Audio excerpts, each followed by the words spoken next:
სალამი, მე ვარ დრანგა, ეს არის ბიტანიკა შორტ. გადაცემა, სადაც კრიპტო სამყაროს მთავარ ამბებს მოკლედ და გასაგებად გივყვებით. დღეს კრიპტო ბაზარი აშკარად ბულიშ არის. საერთო მარკაპი 1.2%-ით არის გაზრდი.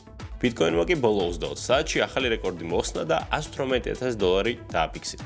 ეთერიუმის კარგად მიყვება 7% და პლუსში და $3,000 უგაკუნებს. მოკლედ ბაზარი იხოდება. გერმანული ბანკი ბლოკჩეინზე გადავიდა. NRW ბანკი გერმანიის სახელმწიფო ბანკია და მას აღარ ჭირდება ქაღალდები და სერტიფიკატები. ბანკმა 116 მილიონის ბონდი პოლიგონზე გამოუშვა. ეს შესაძლებელი გახდა ახალი გერმანული კანონის წყალობით, რომელიც ბანკებს აძლევს უფლებას ბონდები მთლიანად ბლოკჩეინზე დაარეგისტრირონ. მოკლედ, ევროპული ბიუროკრატია წარსულია. რიგით მესამე ტრეიდინგ ჩემპიონატი დასრულდა. რა შედეგი დასრულდა, ამას გაგვიზიარებს ჩვენი დღევანდელი სტუმარი მიშკა. აუცილებლად უყურეთ ვიდეოს ბოლომდე, რადგან ბოლოს მიშკა არჩევს coins, რომელსაც ერთი კვირის თავზე გაათამაშა. სალამი მიშკა. სალამი დრანგა, როგორც ახსენე, ტრეიდინგ ჩემპიონატი დასრულდა.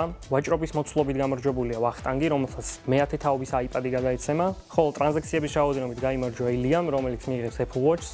და მოკლედ რომ თქვა, ეს იყო ყველაზე დაძაბული და საინტერესო ტურნირი, ამიტომ ულოცავ გამარჯვებულებს. და სულ მალე ბიტანიკას მე-4 ტრეიდინგ ჩემპიონატი დაიწყება, ასე რომ აუცილებლად ჩაერთეთ, რომ უკეთესი პრიზები მოიგოთ. დღეს კი ბიტანიკაზე სავაჭროდ მაქვს $100, რომელსაც უნდა შევიძინო coin-ი. და ჩემი არჩევანი დღეს იქნება Chainlink-ი, რომელთანაც მაკავშირებს სენტიმენტები 2019 წლიდან მოყოლებული ერთ-ერთი ჩემი ყველაზე დიდი ინვესტიცია იყო და ტექნიკურადაც ძალიან კარგად გამოიყურება upside-ისთვის. ერთი კვირის შემდეგ ამ coins დავყიდი და თანხას CryptoElens-ის community-ში გავეთამაშებთ.